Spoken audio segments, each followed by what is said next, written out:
احنا النهاردة في قلب الحلقة ال13 من أسطورة النهاية، الحلقة اللي قزح قرر فيها ينهي أسطورة صابر المداح، وده بأخبث وسيلة ممكن تتخيلها.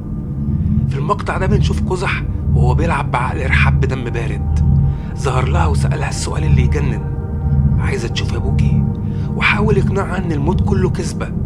الخبث وصل لدرجة إنه بيحاول يقنع رحاب إن اللي ودعته لسه عايش وسطنا، بيستغل شوقها، وده عشان يزرع الشك في صابر ويهد البيت من جواه. المواجهة بتتحول لكابوس، وده لما صابر وقف قدام قزح وش لوش. الشيطان بدأ يوسوس له إن الراحة الأبدية هي الحل لكل الوجع ده، وبيزقه إنه ينهي حياته بإيده. الحلقة ال13 كانت لحظة الانكسار الحقيقية، وده كان لرحاب وصدمة لينا كلنا. صابر بيحارب عدوه وما بيستخدمش السحر بس، ده عارف مدخل نفسه كويس وعارف ازاي يكسره.